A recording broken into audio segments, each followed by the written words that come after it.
ભાવનગર મહાનગરપાલિકાની town planning વિભાગ દ્વારા હાદાનગર વિસ્તારમાં આવેલા સોસાયટીમાંથી ગેરકાયદેસર ખડકાયેલા દબાણોની સફાઈઓ હાથ ધરવામાં આવ્યો હતો। ગટર લાઇન નાખવા માટે દબાણો અવરોધરૂપ હોય જેને પગલે દબાણ હટાવવા સેલની ટીમ દ્વારા કામગીરી હાથ ધરવામાં આવી હતી। શહેરના લાંબા સમય બાદ ટાઉન પ્લાનિંગ વિભાગ દ્વારા શહેરના હાદાનગર વિસ્તારમાં સત્યનારાયણ સોસાયટીમાં સરકારી જમીન પર ગેરકાયદેસર ખડકી દેવામાં આવેલા અનેક કાચા પાકા દબાણો તથા અન્ય દબાણોને લઈ આજે ડિમોલિશન હાથ ધરવામાં આવ્યું હતું। ચિત્રા જીઆઈડીસીથી સત્યનારાયણ સોસાયટી વચ્ચે ગટરની નવી લાઇન નાખવા માટે જે જગ્યા સંપાદન થયેલી હોય આ જગ્યા પર દબાણોનો રાફડો ફાટ્યો હોય તંત્ર દ્વારા દબાણ કરનારાઓને નોટિસ પાઠવી હતી, પરંતુ દબાણો સ્વૈચ્છિક રીતે દૂર ન કરવામાં આવતા આજ રોજ તંત્રએ દબાણ ઉપર જેસીબી ફેરવી દઈ દબાણ દૂર કરવાની કામગીરી હાથ ધરવામાં આવી છે। આ કામગીરી નિહાળવા માટે સ્થળ પર લોકોના ટોળેટોળા એકઠા થઈ ગયા હતા। શાંતિપૂર્ણ માહોલ વચ્ચે કામગીરી થઈ શકે તે માટે પોલીસ તો બંદોબસ્ત ગોઠવી દેવામાં આવ્યો હતો।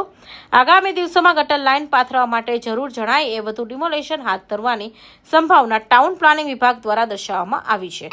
મારું નામ વેગડ અશોકભાઈ પી, ટાઉન પ્લાનિંગ ઓફિસર, ભાવનગર મહાનગરપાલિકા।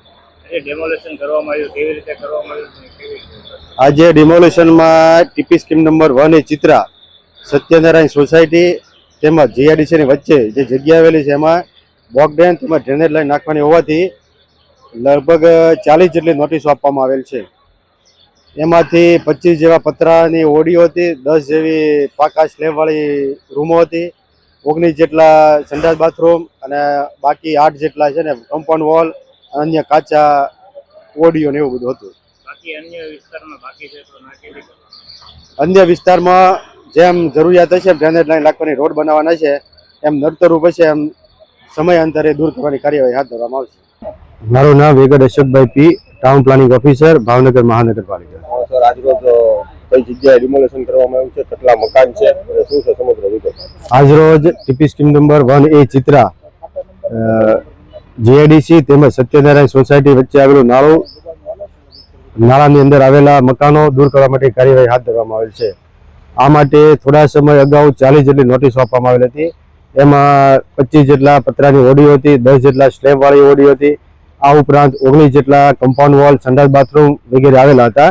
એનું આજ રોજ ડિમોલિશન કરવાની કાર્યવાહી હાથ ધરવામાં આવેલ છે। કયો સ્ટાફ હારવાર છે? સ્ટાફમાં ટાઉન પ્લાનિંગનો સ્ટાફ, દબાણ હટાવ સેલ તેમજ પોલીસનો સ્ટાફ હાજર રહેલ છે। અને કેટલા જેસીબી થી લઈને આજ રોજ 4 જેટલા જેસીબી રાખવામાં આવેલ છે અને સાંજ સુધી કામ પૂરું કરવાની ગણતરી છે।